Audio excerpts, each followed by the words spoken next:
Tracy, it seems like you guys and the Rams are like the first two teams to really explore, quote unquote, the dirty kickoff, uh, as Mike Vrabel put it. Are you surprised that other teams have not kind of adapted to it over the last couple of weeks? Or, as Dave said, they're just kind of measuring the abilities of their kickers? Mm, I think you're shorting quite a bit of the NFL. I don't think there's a big gap between us or two certain teams or whatever everybody else. I think that just the results have been different in a small basket of kicks, but we're not kind of off the charts in any way as far as what we're trying to do compared to anybody else. So I wouldn't characterize it that way. Um, but yeah, your anything you do as a football team is based on who the players are on your team. Fair enough. You brought back Dan Chazina. What does he bring to the table with his speed? Dan has outstanding special teams experience and want to. He was a great backup for us on offense last year. He caught a few balls.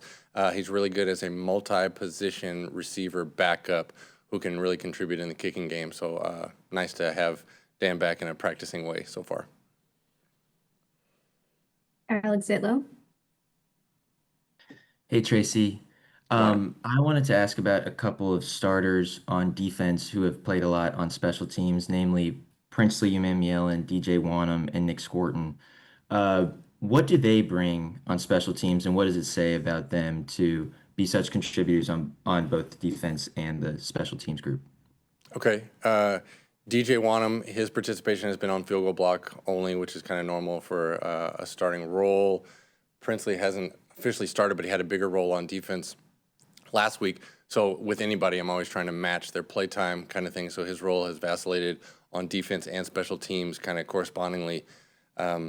He's done a really nice job. His skills translate over. He's a physical player who has a real knack for staying unblocked. He's hard to attach to. He can run. He's powerful. And when he gets to the ball, he knows what to do. So defense has found the same thing I have on him in particular. Sorry, DJ, Princely. Give me one more. Who's your third? Scorton. Oh, okay. Nick, yeah, as his role has changed, you've seen it. The numbers go down on special teams when he got the big playing time jump last week on defense, filling in. But that is a try-hard, powerful defender who has a lot of value. Anytime you can use a guy that's kind of a top-line player, I'm all for it. So as he goes up on defense, he goes down on special teams. The corresponding move when someone else goes down on defense, then there's more special teams play for him, and you just use whoever you have to whatever they can do. We'll go with Darren, followed by David.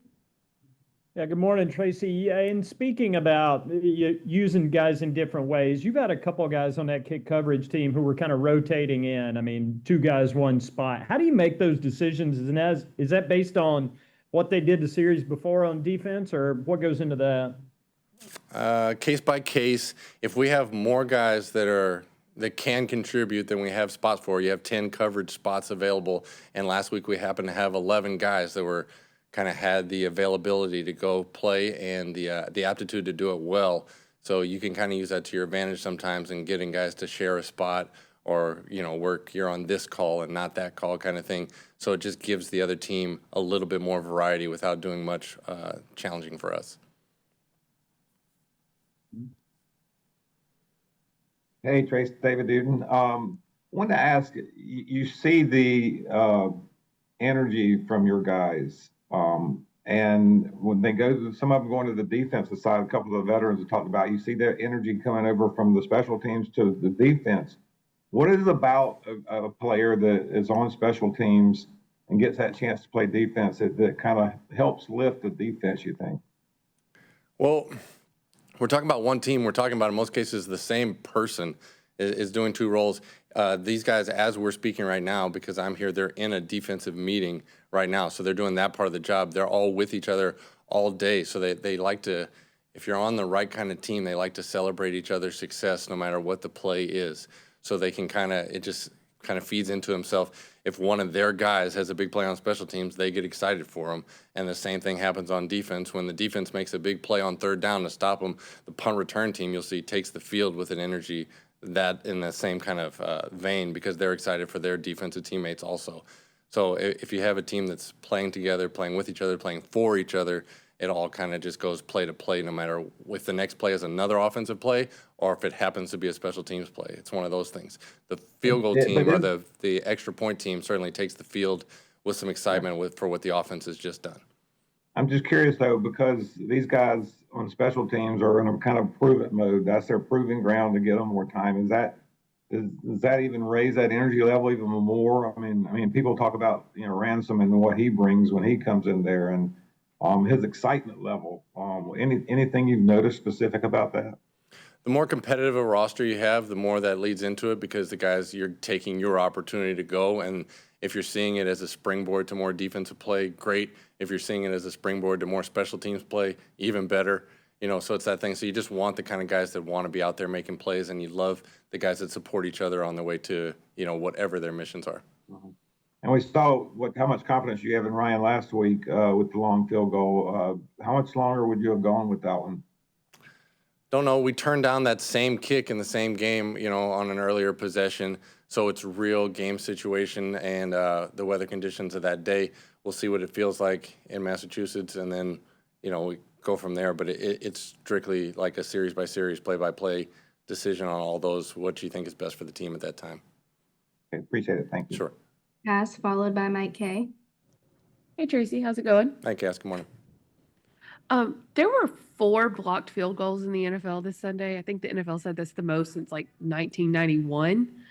When y'all were watching that tape, like, did you notice any tendencies, or was it just kind of fluke and they happened to all happen on the same day, or what was your takeaway from it, from your professional opinion? All 4 had their differences. One was on an extremely long kick that didn't used to get attempted. So there's a slight uptick in those kind of things. A longer field goal is a lower field goal just to get it all the way there. So you get some of those good individual plays. You'll notice over the course of time, there's more special teams variance in the first 4 weeks of the season and the last 4 weeks of the season. That's just always, we're still right in that period where guys are getting used to their new jobs. So you just kind of have a little bit more chaos on special teams at the beginning of each year. We're still kind of inside that window.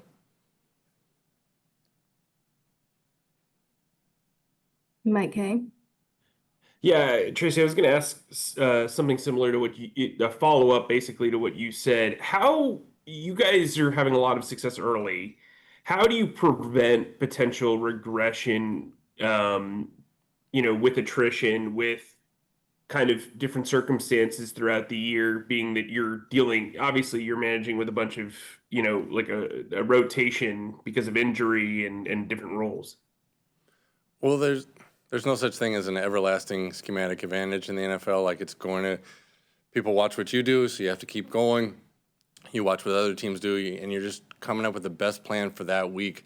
So you're trying to win that game, whatever is possible. Do your best inside of that. The long term, like, okay, this is where we sit or they sit or whatever all that stuff is, doesn't really matter. That's stuff to talk about on Thursdays more than this particular game against this opponent. So all of us are here in the building doing whatever we can to win this game. Whether that means we're worse or better or whatever than last week is not really relevant to any part of it.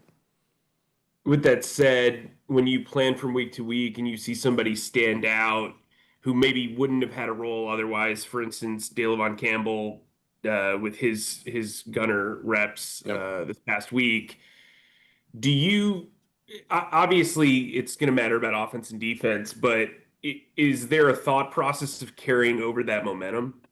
Oh, sure. Yeah, we learned something about him in his first NFL game. So can he do more than that? Was that perfect? So we're going through that process for sure. Try to match with the experience he had in the preseason at the Chargers. Like, okay, that was your first game. Here's your second game. Can you go up a level or can we not? So that's a balancing act with the new batch of guys that we'll have out there this week, the new combinations, that kind of thing. So yeah, sure. He had a nice debut that we were all happy with, and let's see where that can go. Thanks. Sure. We have time for one more from Joe Person.